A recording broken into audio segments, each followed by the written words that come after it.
삼성 디스플레이와 함께하는 책 읽는 습관 만들기 책울림 2021 책울림 북콘서트에 오신 여러분들 진심으로 환영합니다. 저는 오늘 북콘서트의 진행을 맡은 아나운서 나경철입니다. 반갑습니다. 네, 책울림 북콘서트는요, 책과 독서에 대한 주제로 여러 작가들과 이야기를 나눠보고 함께 또 소통을 함으로써 독서에 대한 관심 증대, 또 독서 문화 활성화를 이끌어내기 위한 책울림만의 특별한 축제입니다. 오늘 북콘서트는 유튜브 온라인으로 지금 생중계가 되고 있는 상황인데요. 오늘 그 세 번째 시간을 맞이했습니다. 자, 지난번 두 번째 시간에서는요, 김태훈 작가님과 함께 효과적으로 책을 읽기 위한 책 읽는 연습을 어떻게 해야 할까라는 주제로 좀 이야기를 나눠봤었는데요. 자, 그렇다면 우리는 왜 연습을 하면서까지 책을 읽어야 하는가라는 의문을 또 가질 수밖에 없을 것 같습니다. 뭐 여러 가지 이유가 있겠지만 오늘 모실 분을 통해서 이 궁금증을 한번 해소해 보도록 하겠습니다. 자유와 도전의 아이콘이죠. 아나운서 출신 베스트셀러 작가 손미나 작가님을 만나보도록 하겠습니다.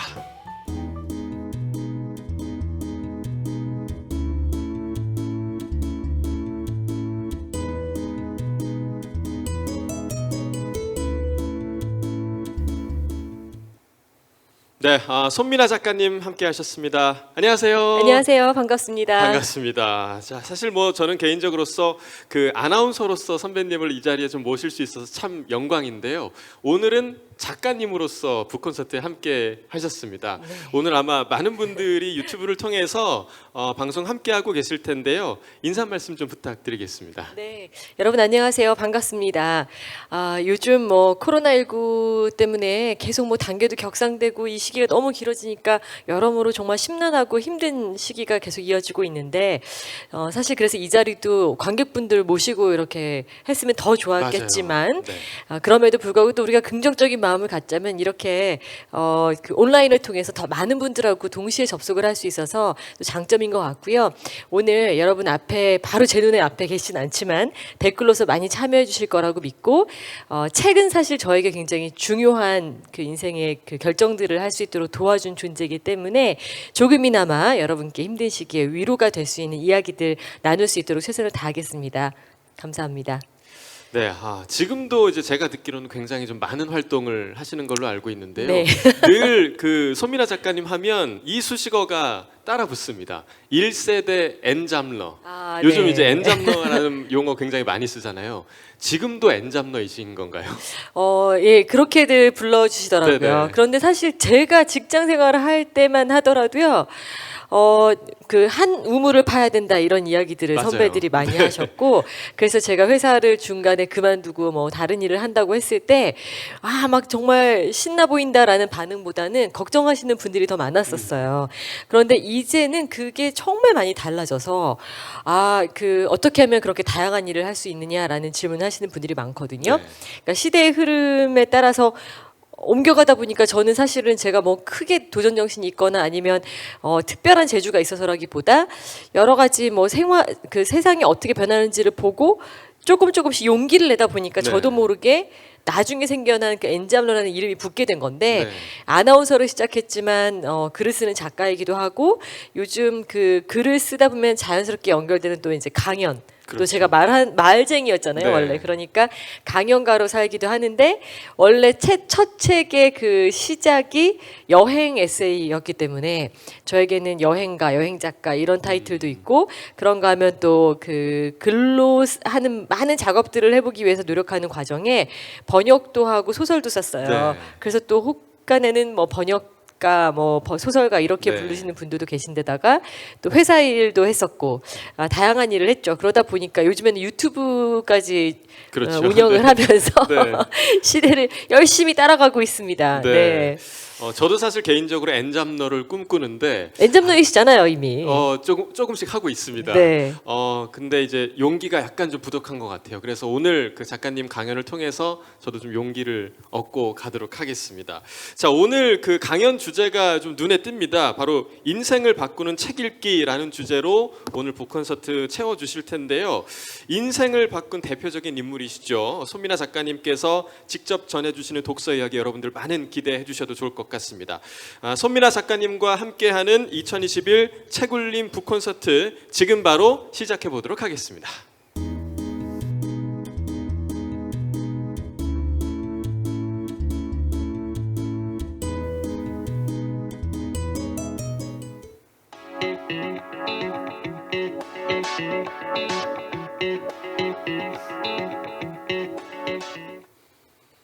네, 작가님 진행해 주신 강연 너무 잘 들었습니다. 저에게도 네, 참 감사합니다. 많은 도전이 되는 그런 말씀이었던 것 같고요. 이 책 읽기가 정말 인생을 바꿀 수 있는 큰 동기부여가 될 수 있다, 이런 말씀을 좀 해주셨는데, 사실 이 삶의 변화를 줄 수 있을 정도로 정말 이 독서가 굉장히 중요하다, 이런 뜻으로 받아들여집니다. 그만큼 이 책을 읽는 습관 네. 굉장히 좀 중요할 것 같아요. 근데 아까도 제가 잠깐 대기실에서 말씀을 드렸지만 저도 굉장히 책 읽는 습관이 들어야 되는 사람이거든요. 혹시 작가님께서 팁이 있다면, 네. 작가님만의 책 읽는 습관이 있다면 어떤 점이 좀 있을까요? 일단은 책 읽는 습관이 어떤 거여야 된다기보다 책은 그냥 습관이 돼야 돼요. 네. 네, 그렇게 저는 말을 좀 바꾸고 싶어요. 저 같은 경우에 아까 제가 잠깐 저희 집의 어릴 적 그 교육이나 뭐 부모님들에 대해서 언급을 했지만, 저는 사실은 그렇게 어렸을 때부터 막 다독을 하거나 뭐 엄청나게 뭐 보면은 왜 엄청난 책들을 많이 읽으신 분들도 있잖아요. 네네네. 그렇진 않아요. 그런데 왜 책을 무섭게 생각하지 않고 가까이 느끼고 심지어 작가의 길도 그렇게 용감하게 들어설 수 있었는가. 그리고 책에서 한 줄을 발견하더라도 왜 그렇게 큰 영향을 받게 됐는가를 생각해 보면 네. 책이 제 인생의 그냥 일부였던 것 같아요. 어릴 적부터. 저희 집은 항상 그 거실에 뭐 멋있는 장식품 이런 게 있는 게 아니라 큰 테이블이 하나 있었어요. 낮은 테이블. 네. 그래서 온 가족이 그냥 거기 앉아서 가족끼리 모여서 주로 하는 일이 뭐 TV를 보거나 이런 것보다는 주로 같이 책 읽고 뭐 글 쓰고 낙서하고, 뭐 대단한 책을 읽고 토론한 게 아니고, 여러분 그냥 아버지는 아버지대로 어머니는 어머니대로 읽고 싶으신 책을 읽으시면 그냥 그 모습을 보고 자랐기 때문에 옆에서 동생이랑 저랑도 그렇게 있었고요. 그리고 책과 글쓰기는 또 뗄래야 뗄 수가 없잖아요. 네. 항상 저희 집에는 식탁에도 그 노트하고 펜이 있었어요. 그래가지고 어디 뭐 잠깐 어디 외출하실 때나 뭐 이럴 때 아침에 저희 얼굴 못 보고 아버지 출근하시거나 이러면 꼭 거기다가 짧은 편지라도 한 줄 써가지고 주시면 저희는 또 거기 쓰고 싶은 얘기 쓰고, 하여튼 그런 댓글 달듯이. 네, 맞아요. 그런 과정이 있었기 때문에 늘 뭔가 활자를 통해서 소통을 하는 게 저에게는 익숙했고, 그리고 또 아주 어릴 적부터 이제 책 선물을 많이 해주셨고요. 그러다 보니까 저에게는 굉장히 책이 좀 친근한 존재인데, 그래서 저는 다른 것보다도 저의 책 습관은 그냥 책이 중요한데, 또 그렇다고 해서 어떤 분들은 책을 거의 장식으로 사다가 밑줄 긋는 것도 막 아까워하시고 막 이러는데, 저는 좀 그렇진 않아요. 책이 항상 저에게는 뭐 여행을 가든 뭐 하든 잠깐 외출을 하든 하다 보면 미용실에 가서 머리 뭐 여자들 하고 이럴 때도 시간 오래 많이 걸리잖아요. 네. 그러면 저는 무조건 핸드백 안에 책이 있어요. 핸드백 안에 화장품은 잊어버리고 안 갖고 나가도 책은 항상 한 권이 안 읽더라도 들어있다. 그래서 그런 식으로 약간 가까이 하시는 습관을 가지시고, 그리고 또 두 번째로는 이 책을 한 권 시작했으면은 끝까지 가야 된다 생각보다는, 만약에 중간에 너무 지루해서 못 읽겠다, 힘들다 할 때는 그냥 부담을 갖지 마시고 거기까지 읽으시고 덮어놨다가 다음에 또 읽을 수 있는 기회가 생깁니다. 그래서 책에 대해서 너무 미련을 갖거나 좀 거부감을 갖기 시작하면 그때부터 좀 마음이 안 열려요. 그리고 또 중요한 거는 마치 여행이나 사랑하는 상대를 만날 때처럼 남들이 좋다고 해서 그게 나에게 맞는 게 아니잖아요. 여행지가 누구한테는 파리가 인생의 도시일 수 있지만 나에게는 전혀 다 다르죠. 네, 네. 싫은 도시일 수도 있고, 그 각 지역마다 사람에게 의미가 있고, 또 다 똑같은 사람에게서 사랑을 느끼는 게 아닌 것처럼 책도 뭐 베스트셀러라고 해서 여러분의 인생책이 아닐 수 있어요. 맞아요. 그러니까 누가 이거 읽었는데 나도 꼭 읽어야 되는 거 아니야, 그런 부담 갖지 마시고 나에게 맞는 책, 지금 내 인생을 바꾸기 위해서, 내가 한 단계 업그레이드 되고 내가 한 단계 더 행복해지기 위해서 나에게 필요한 게 뭔가를 잘 생각하셔가지고 책을 선택해 보시고, 그리고 이것저것 책도 선택하면서 실패를 자꾸 하다 보면 나한테 맞는 책을 알게 되거든요. 그래서 그냥 일단은 편하게 생각하시고 가까이 네. 많이 접하시라 그런 말씀 드리고 싶습니다. 네, 책을 어떻게 선정해야 하는가에 대한 답변까지 지금 주셨는데 저는 좀 와닿는 게 부모님을 통해서 그 네. 부모님의 모습을 통해서 그 습관을 들이게 됐다라는 말씀을 들으니까 저도 딸을 키우는 아빠의 입장으로서 네. 정말 이 손자병법. 모습을 많이 손자병법을 좀 선물해줘야겠다라는 생각도 들고요. 그리고 그 활자를 통해서 소통하는 방법, 너무 좋죠. 쪽지를 통해서 소통하는 방법도 아주 좋은 팁이 아닐까 좀 생각이 좀 드네요. 저도 네, 좀 그래서 뭐 해봐야겠습니다. 일기 쓰고 편지 쓰고 네. 이런 것들이 항상 집안의 문화로 있었고 네. 특히 이제 아버지에서 받은 편지는 수백 통이에요. 그러니까 정말 그런 것들을 통해서 그냥 글이 너무 자연스러운. 그래서 저는 제 감정을 그것이 뭐 기쁜 것이든 슬픈 것이든 뭐 아니면 화가 났다거나 아니면 어떤 그 인생에 대해서 꿈을 그린다 뭐든지 다 활자를 통해서 하는 것에 익숙하니까 책을 읽는 것도 남보다 쉽겠죠. 그리고 더 빨리 받아들일 수 그렇죠. 있고요. 네. 그러니까 이게 함께 간다는 걸 좀 기억하시면 좋을 것 같아요. 읽기와 쓰기가. 아버지로부터 받은 편지가 수백 통이라는 이야기에 이 세상에 많은 딸들이 굉장히 부러워하실 것 같습니다. 네, 자, 제가 이제 첫 번째 질문을 좀 드려봤는데요. 아마 이 방송 함께 하시는 많은 분들도 궁금하신 점이 굉장히 많으실 것 같아요. 일단은 저희가 여러분들이 궁금해하실 법한 질문들을 좀 몇 가지 좀 추려봤는데요. 저희가 준비한 질문들 말고도 오늘 유튜브를 통해서 이제 손민아 작가님께 궁금하신 점이 있다면 지금 뭐 아까 작가님 말씀해주셨지만 정말 많은 질문들이 올라오고 있는데요. 네. 이 중에서 저희가 또 선정해서 한번 답변을 좀 들어보도록 하겠습니다. 먼저 저희가 준비한 질문 중에 첫 번째 질문을 좀 드려볼게요. 제가 서두에 작가님 소개를 해드리면서 자유와 도전의 아이콘이다라는 수식어를 붙여봤습니다. 작가님처럼 이제 새로운 도전을 꿈꾸는 이들에게 해주고 싶은 조언이 있으시다면 어떤 게 있을까요? 네, 저를 간혹 가다가 굉장히 용감한 사람으로 보시는 분들이 계세요. 저도 그렇게 보고 있어요. 그래서 어떤 질문을 받냐면 새로운 도전했을 때 작가님도 두려우셨나요? 근데 당연하죠. 당연합니다. 이 세상의 모든 도전은 어느 누구에게나 두렵습니다. 왜냐하면 가보지 않은 길이기 때문이에요. 그런데 한 가지 우리가 간과해서는 안 되는 사실이 남들이 이미 간 길이라고 해서 그것이 나에게 안전하다는 보장은 없습니다. 그렇기 때문에 우리는 흔히 내가 남이 가보지 않은 길을 가서 새로운 도전을 한다고 했을 때 혹은 내가 지금 갖고 있는 것들을 안전한 곳을 떠나서 뭔가 불안전한 곳으로 갔을 때 그것이 위험을 마주하는 일이라고 생각하지만 한 가지 얼굴만 있는 게 절대 아니거든요. 네. 그 니모를 찾아서라는 만화 영화를 기억하실 텐데 그거 생각하시면 정말 쉬워요. 수족관 안에 있는 니모는 진짜 안전하죠. 거기는 어떤 그 무서운 물고기들이 와서 공격할 일도 없고요. 때 되면 먹을 거 주고 또 지저분한 물 갈아주고 주인이 다 합니다. 그런데 전혀 도전이라고는 없어요. 니모가 거기를 빠져나가는 순간 어떻게 되죠? 해파리 떼도 있고 상어도 있고 더 큰 물고기들 정말 너무나 많은 위험이 도사리고 있기 때문에 다들 걱정을 하잖아요. 그런데 아마 니모는 바다로 나가지 않았으면 그런 것들을 헤쳐나갈 수 없었을 거예요. 그렇죠. 새로운 친구들도 만날 수 없었을 거고 그런 차이인데요. 두려움이라는 것은 아까 잠깐 언급해드렸지만 무언가 다 완벽해야 된다는 착각을 우리가 할 때 이제 벌어지는 것이고 실패해서는 안 된다는 생각을 스스로 하기 때문에 도전하지 못하는 건데 여러분 왜 항상 성공해야 된다고 생각하세요? 난 실패해도 괜찮고 이번에 넘어지면 다시 일어나면 되는데 인생의 끝이 아니다라는 거를 알고 있으면 괜찮거든요. 근데 우리는 흔히 어떤 작은 실수나 실패를 가지고 그것이 곧 나의 인생이라고 착각하는 경향이 있어요. 네. 그래서 여러분이 생각하셔야 될 거는 지금 만약에 도전하지 않았을 때 이 삶이 마감되는 순간 과연 내가 이걸 돌아보고 나 자신에 대해서 어떻게 생각할까? 저는 그 생각했어요. 제가 스페인 갈 때 너무 두려웠지만 80, 90이 돼서 지금의 나를 보면 30대 중반? 너무 애긴 거예요.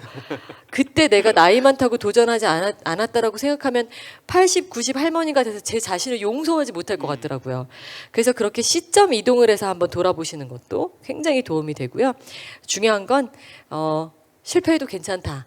그러니까 그 두려움을 너무 피하려고 하지 마시고 두려움은 인생에서 끌고 가야 되는 일부분이라는 거를 참고하셔서 그냥 앞으로 묵묵히 가시다 보면 좋은 일도 있고 안 좋은 일도 있고 결국에 여러분이 원하시는 길로 가시게 될 겁니다. 네. 자, 또 이제 저희가 준비한 질문 두 번째. 작가님도 슬럼프가 오거나 마음이 불행해진 적이 있었나요? 있었다면 어떻게 극복해야 할까요? 지금 이 책의 제목도 어느 날 맞아요. 마음이 불행하다고 말했다. 네. 예요. 아까 제가 잠깐 언급했었는데 너무 열심히 살다가 번아웃이 왔어요. 네.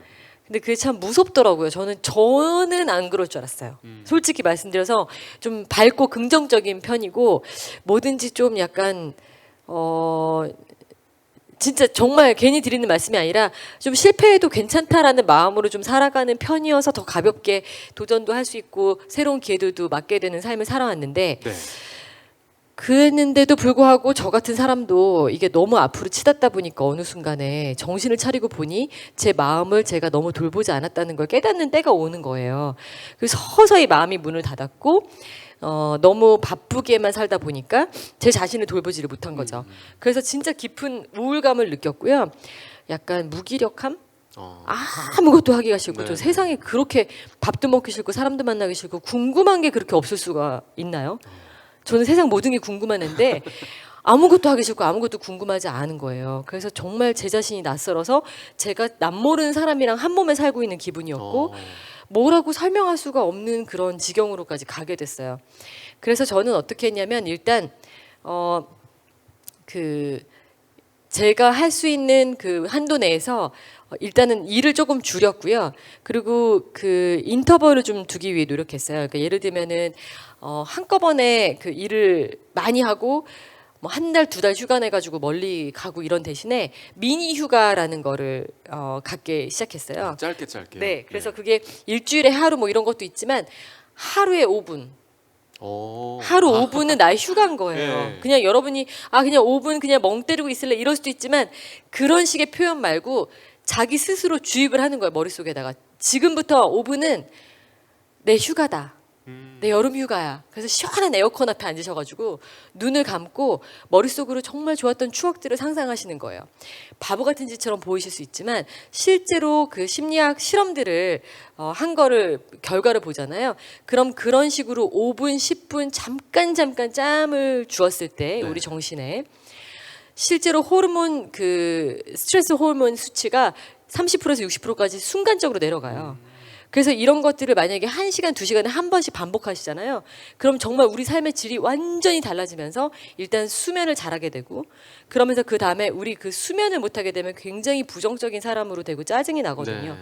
그런 것들이 변화되기 시작하면서 일의 효율이 오르게 되고 그럼 당연히 내가 하고 있는 일이 더 즐겁게 느껴지게 되고 번아웃이 올 수 있는 그런 거 판단력도 좋아지고 그러다 보니까 모든 것이 좋아질 수가 있는데 휴식을 하지 못하고 그 계속해서 앞으로 쉬지 않고 달리는 것들은 우리를 굉장히 위험한 지경에 이르게 합니다. 그런데 한국 사회에서의 삶이 보면 제가 이 책을 내고 놀랬던 게 직장인뿐만 아니라 정말 뭐 학생들도 너무 심각한 번아웃을 겪고 있다고 저한테 구구절절 거의 논문에 가까운 편지를 써가지고 제가 눈물 나서 읽을 수 없는 그런 네. 피드백을 너무 많이 받았어요. 우리 학생들 너무 힘들죠. 사실. 그러니까요. 네. 그래서 여러분 부디 제 책이 조금이라도 도움이 되셨길 바라고 네, 저도 있습니다. 저도 너무 힘든 적이 있었고 맨날 화려한 모습이 보이는 직업이어서 그렇지 그렇지 않아요? 맞아요. 우리 뒤에서 정말 일상적으로 너무 똑같이 힘든 그런 그 순간들이 있지만 그래도 그럴 때마다 한 번씩 이런 거를 생각하시면서 현명한 방법으로 이겨내 가시는 길을 스스로 한번 찾아보시기를 권해드리고 싶어요. 네, 자 새로운 개념인 것 같습니다. 5분 휴가. 네. 여러분들 다 좀 실천해 보시면 되게 좋을 것 같고요. 자, 도전과 자유의 아이콘이다. 제가 계속해서 좀 말씀을 드렸는데 사실 손민아 작가님을 롤 모델로 삼는 분들도 많으실 것 같아요. 그런데 이번 질문은 네. 그런 손민아 작가님의 롤 모델은 누가 있을까요? 네, 사실 뭐 저는 롤 모델을 뭐 대단한 역사적인 위인들에서 찾는 편은 아니고요. 네. 제 주변에도 정말 훌륭한 분들이 많다고 생각을 하는데 뭐 제가 자라면서 만났던 훌륭한 선생님들도 계시고 저희 부모님도 계시고 혹은 그냥 여행지에서 만났던 길 위에 스승 같은 여행지 친구들 그런 사람들 중에서도 제가 배울 것이 너무 많은 그런 지혜로운 사람들이 많았어요. 네. 책 속의 지식 대신에 지혜를 알려준 그런 여행지 친구들도 저에게는 다 롤모델인데 그래도 한 사람을 꼽자면 제가 프랑스에 살았을 적에 알게 된 그 제가 프랑스 부모님이라고 언급하는 분들이 계신데요.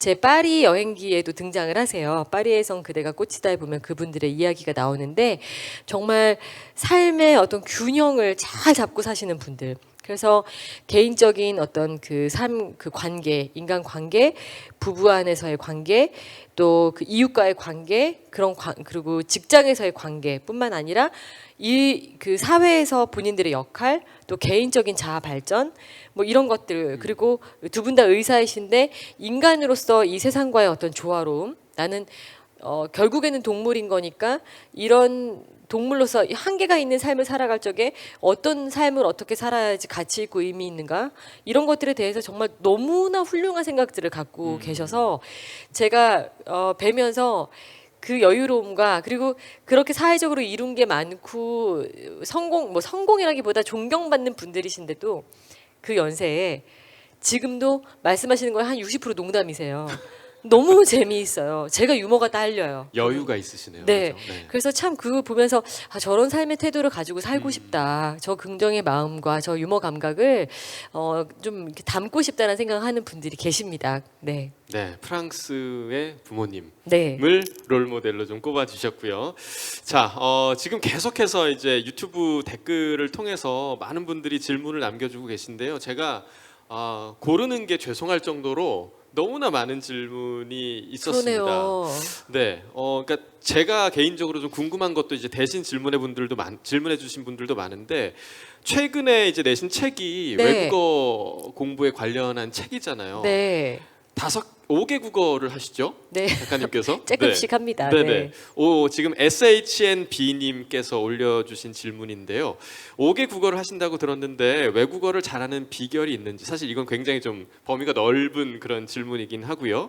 외국어를 잘하는 것이 인생에 어떤 영향을 미쳤는지 아유, 궁금합니다. 제 책의 3분의 1이 그 얘기예요. 네, 이게 그렇죠. 정말 어떤 이 네. 책에 뭐 공부하는 노하우도 물론 들어있지만, 왜냐하면 인생을 바꿀 수 있는 최고의 방법 중에 하나가 외국어가 아닐까 싶어요. 너무너무 쉬운 예부터 들자면, 내가 일을 할 수 있는 그 직장을 선택할 수 있는 배경이 한반도에서 이제 지구로 넓어지고, 친구로 삼을 수 있는 사람이 5천만에서 70억으로 늘어난다고 생각하시면 되죠. 그냥 숫자만으로 봐도 네. 굉장히 커지네요. 그렇죠. 네. 일단 그런 차이가 있는 데다가 내가 정말 나하고 상관없는 어떤 문화에서 자라고 난 내 언어와는 전혀 통하지 않는 다른 어떤 한 언어를 이해해서 그 언어를 가지고 상대방하고 대화를 했을 때 그 사람이 나를 받아들인다.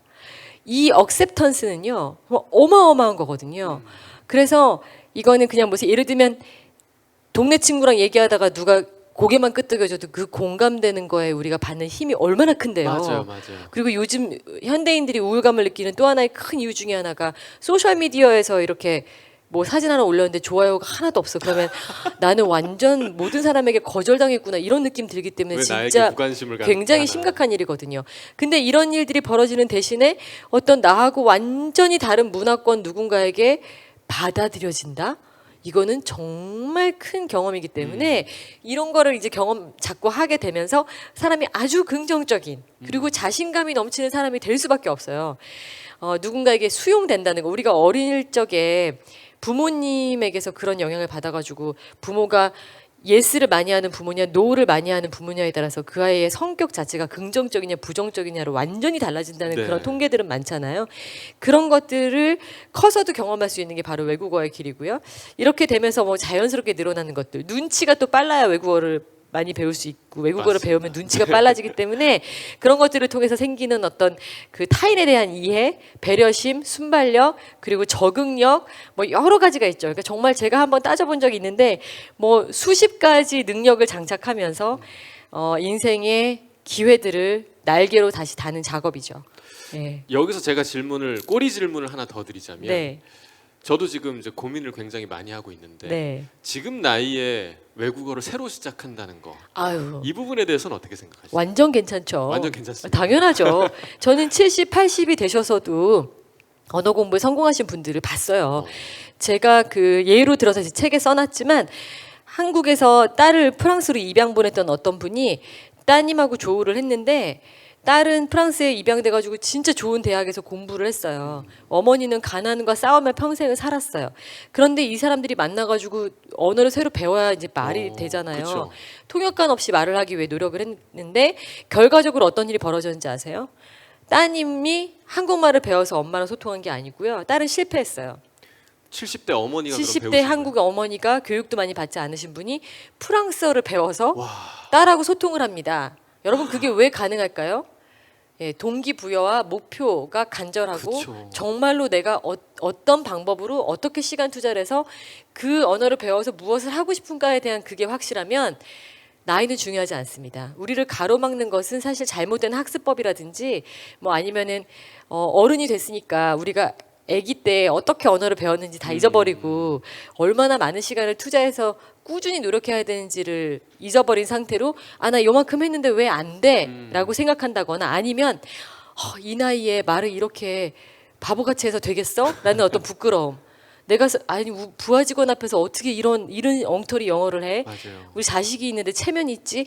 이런 생각을 하시다 보니까 자꾸 입을 닫는 거예요. 근데 우리가 자전거라도 한번 배우려면은 도대체 몇 천 번을 넘어져야지 그걸 탈 수 있는 거예요. 네. 언어는 말할 것도 없죠. 그러니까 그 과정을 그냥 즐기시면서 넘어지면 또 실수하면 그냥 뻔뻔하게 아 나 외국인이라 그래 이런 마음으로 그렇죠. 나가시다 보면 당연히 하실 수 있습니다. 맞아요. 네. 외국인들이 사실 외국인들이 우리말 할 때 떠듬떠듬해도 저희가 다 이해를 하잖아요. 귀엽잖아요. 그래서 그러니까요. 예, 그게 그런 특징이 될 것처럼. 수 있어요. 맞습니다. 네.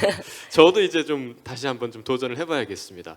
자, 유튜브에서 곽은철님께서 사실 작가님 여러 나라 다니면서 많은 경험을 하셨잖아요. 그래서 그런 많은 경험들 중에서 혹시 우리 함께 해주신 분들께 추천해주시고 싶은 경험이 있다면 어떤 게 좀 있을까요? 제가 그 요즘 많이 떠오르는 분이 계신데요. 제가 했던 경험, 만났던 사람이 아니라 그런 거죠.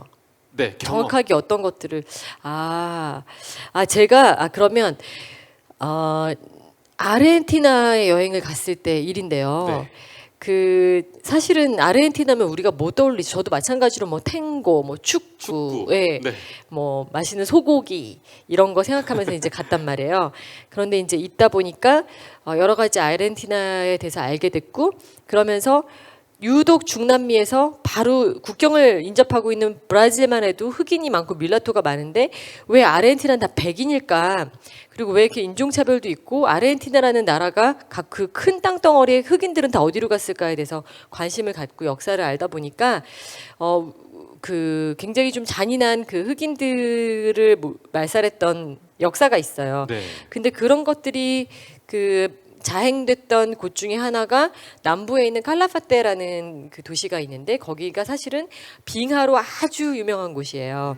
거기서 조금만 더 내려가면 우스와이아라고 해서 그 부에노스아이레스 해피투게더라고 하는 왕가희 감독의 영화 속에서 마지막에 네네네. 주인공들이 네. 만나는 세상의 끝이라고 하죠. 거기서 배를 타면 남극을 가는 건데요. 그 바로 직전에 칼라파테라는 마을이 있고 거기에 있는 빙하가 전 세계에서 가장 아름다운 걸로 유명합니다. 그래서 원래는 그 인디오들의 역사 때문에 갔다가 그래 간 김에 빙하도 봐야겠다 해서 이제 갔어요. 갔는데 사실 저 너무 충격을 받고 왔어요. 그 빙하를 보러 가기 전에 저희가 브로셔를 받았을 때는 그 사진에서 본 칼라파테 빙하의 모습이 있었단 말이에요. 그런데 이제 도착을 해가지고 그 빙하 앞에 국립공원에 가서 이제 딱 섰는데 저도 모르게 같이 간 친구한테 애게 이랬어요. 그러니까 물론 어마어마합니다. 그런데 그 사진하고 비교하면 너무 다른 거예요. 그때 왜 더 그런 부정적인 마음이 있었냐면은 사실은 아르헨티나를 여행하면서 좀 크게 도둑을 맞은 적이 몇 번 있어서 그 소매치기들한테 좀 이렇게 미운 감정이 있었고 그리고 또 이제 아르헨티나라는 나라의 특징이 이민자들이 너무 많다 보니까 서로 언어도 잘 통하지 않고 여러 가지 오해라든가 뭐 이런 것들이 많은 걸로 좀 유명해요. 그래가지고 제가 그 브로셔를 딱 보면서 야 속았다라고 생각을 했어요. 사실은 이거 너무 과장해서 이런 사진을 갖다가 뭐 포토샵을 했던지 해가지고 관광객을 끌어모으기 위해서 이런 그 빙하가 있다고 홍보를 했나라고 해서 과장 홍보인가? 네, 그렇게 생각을 했는데 이유가 뭐였을까요? 글쎄요. 사실은 환경 때문에 지구 온난화가 너무 심해서 그 브로셔가 만들어지고 나서 제가 가기까지 그 사이에 빙하가 녹는 거예요. 시간이 지났군요. 네. 그래서 예전에는 그 빙하를 보러 가면은 바로 코앞에서 그걸 보고 사진을 찍고 막 즐길 수가 있었는데 지금은 멀리 떨어져서 볼 수밖에 없게 펜스를 쳐놨어요. 왜냐면 언제 그 얼음이 깨져가지고 우리한테 튀어서 죽을 수도 있으니까. 네네. 근데 정말 실시간으로 그 빙하 앞에 서 있으면은 막 우르릉 쾅쾅 우르릉 쾅쾅 계속 무너지는 소리가 들립니다. 여러분 기사나 이런 걸 통해서 많이 보시겠지만 정말 우리가 생각하는 거 이상으로 너무나 이 환경 오염이 진짜 심각하고요. 저는 그래서 뭐 제가 뭐 대단한 환경 운동가는 아니지만 지구상의 모든 사람들이 그런 생각을 하고 살아야 된다고 믿고 있는 편이고 네. 이런 것들을 책 밖에서 사실은 뭐 책을 통해서 읽으면 더 좋겠지만 책에서도 배우지 못했는데 또 알려주는 게 여행이잖아요.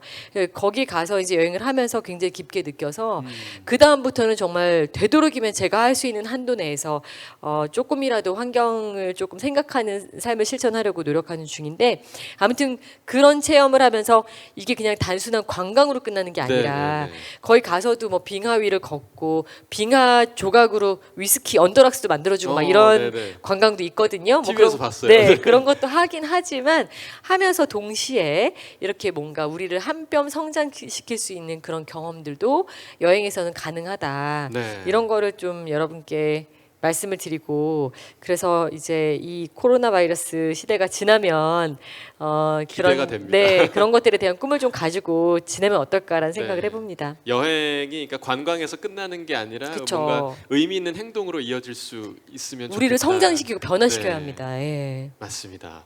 자, 그다음 질문 한번 보겠습니다. 자, 마지막 질문이 될 것 같은데요. 양정수님께서 책 읽기와 책 쓰기가 모두 인생을 바꿀 수 있을 것 같은데요. 책은 읽지만 책 쓰기는 나의 영역이 아니라고 생각하고 있는 사람들에게 어떤 말씀을 해주실 수 있을까요? 이거는 사실 저도 좀 궁금한 점입니다. 네. 저도 저렇게 생각했어요. 네. 내가 책을 어떻게 써? 그러니까요. 이런 느낌 나 같은 사람이 책을 써도 되나? 네. 그게 저의 스스로 하는 질문이었어요. 책 제안을 받았을 적에. 그래서 사실 고민을 많이 했습니다. 스페인에 다녀와서 다시 복직을 했을 때 그 이야기들이 너무 재밌으니까 좀 책으로 내자라는 제안들이 출판사에서 왔는데 늘 아까도 말씀드린 것처럼 어릴 적부터 글 쓰는 것도 익숙하고 좋아하지만 나 같은 사람이 표지에다가 이름을 써놓고 그렇게 저자로서 뭐 책을 내고 이런 걸 해도 되는 걸까?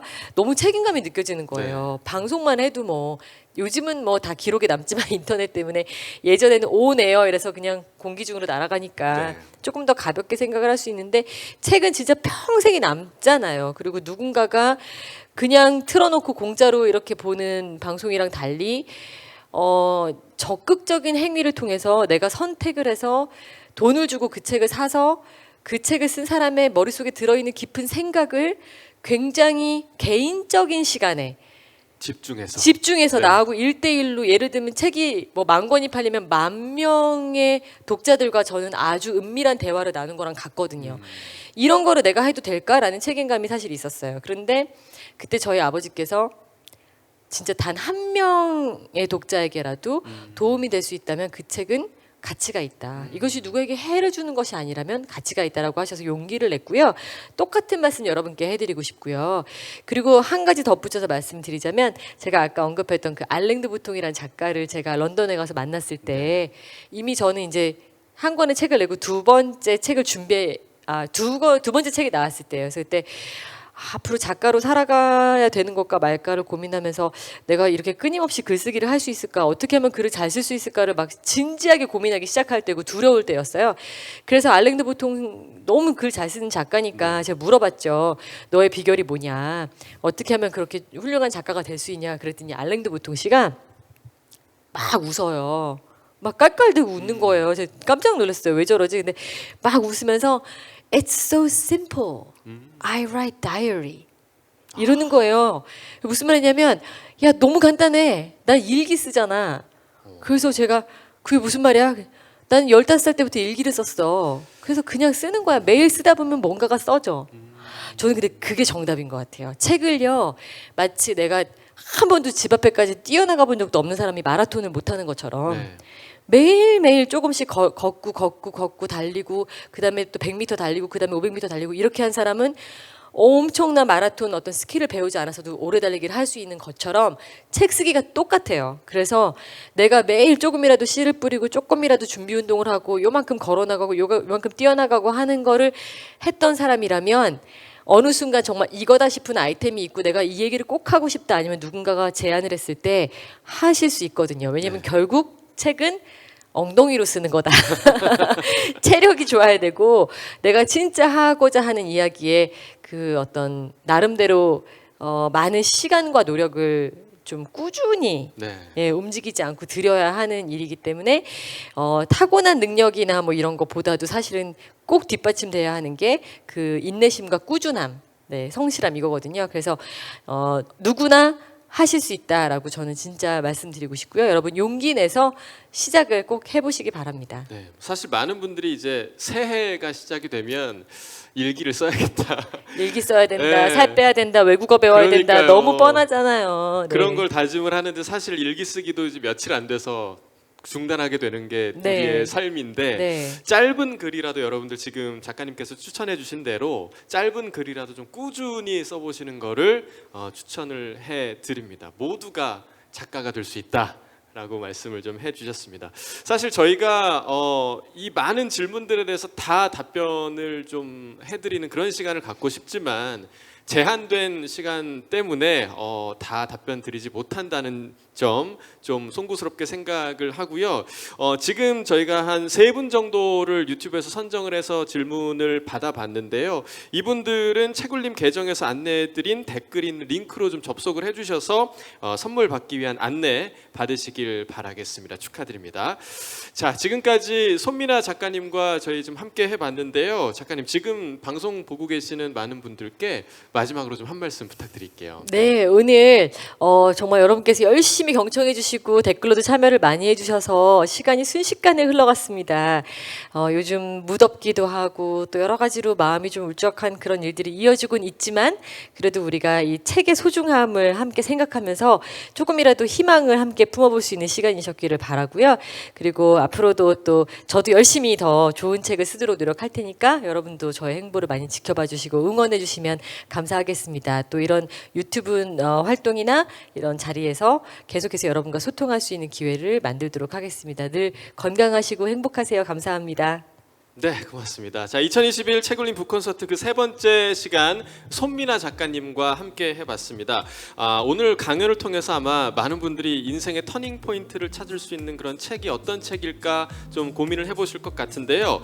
이 채굴림에서는 일반적인 독서뿐 아니라 다양한 독후 활동을 통해서 이 삶의 가치를 발견할 수 있고 또 독서에 대한 흥미를 높일 수 있는 독후 활동 컨텐츠 사업을 진행을 하고 있습니다. 자, 2가지 이벤트를 제가 먼저 좀 소개를 해드릴 텐데요. 먼저 채굴림 북포토 이벤트입니다.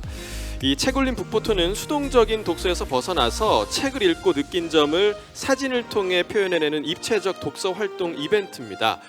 책을 읽고 느낀 점을 사진과 또 간단한 코멘트와 함께 자신의 SNS에 업로드를 해주시면 되는데요. 보시는 바와 같이 샵 채굴림 또 샵 채굴림 북포토라는 해시태그를 입력하시게 되면 자동으로 이벤트에 참여를 하게 됩니다. 우수작에 선정되신 분들에게는 평소에 읽고 싶던 도서를 구매하시라는 의미로 교보문고에서 사용 가능한 5만 원 상당의 채굴림 기프트 카드가 상품으로 준비되어 있다고 합니다. 자세한 내용은 채굴림 홈페이지 SNS를 통해서 확인하실 수가 있습니다. 자, 다음 이벤트는요. 채굴림 독서 대회인데요. 지금 보고 계시죠? 채굴림 독서 대회는 단순한 책 읽기에서 벗어나서 입체적인 독서 활동을 통해 올바른 독서 습관을 형성하고 책 읽는 사회 분위기를 조성하기 위한 독후 대회입니다. 책 속 주인공에게 편지로 마음을 전하는 북레터, 또 책의 표지를 새롭게 디자인해보는 북커버 2가지 부문으로 진행이 되고요. 8월 2일부터 9월 17일까지 채굴림 홈페이지에서 접수가 진행이 됩니다. 마찬가지로 자세한 내용은 채굴림 홈페이지 참고해 주시면 되겠습니다. 자, 2021 채굴림 북콘서트는 여기서 끝이 아닙니다. 보시는 것처럼 독서의 중요성에 대해서 이야기해 주실 2분의 연사님 또 만날 기회가 남아 있거든요. 매월 23일 오후 2시에 채굴림 유튜브 채널을 통해서 방송이 됩니다. 다가오는 8월에는요. 통섭의 지식인이시죠. 독서와 글쓰기의 중요성을 널리 알고 있는 작가이자 자연을 사랑하는 생물학자이신 최재천 작가님과 함께 이어나갈 예정입니다. 자세한 내용은 채굴림 홈페이지 또 SNS를 통해 확인해 주시면 되겠습니다. 자, 2021 채굴림 북콘서트 오늘 저희가 준비한 순서는 여기까지입니다. 저는 개인적으로 굉장히 좀 유익한 시간이었는데 아마 여러분들도 마찬가지셨으리라 생각이 됩니다. 미국의 사상가 겸 문학자죠. 헨리 데이비드 소로는요. 한 권의 책을 읽음으로써 자신의 삶의 새 시대를 본 사람이 너무나도 많다. 이런 말을 했습니다. 오늘 손민아 작가님을 통해 들은 인생을 바꾸는 책 읽기를 통해서 여러분들의 삶에 새로운 도전을 펼치게 되기를 저희 채굴림도 함께 응원해 드리도록 하겠습니다. 2021 채굴림 북콘서트 그 세 번째 시간 여기서 마치도록 하겠습니다. 채굴림 북콘서트 4회차, 그러니까 다음 4회차에도 저희가 알찬 내용을 준비해서 8월 23일 오후 2시에 다시 찾아뵙도록 하겠습니다. 자, 진행해 지금까지 아나운서 나경철이었습니다. 시청해주신 여러분 고맙습니다.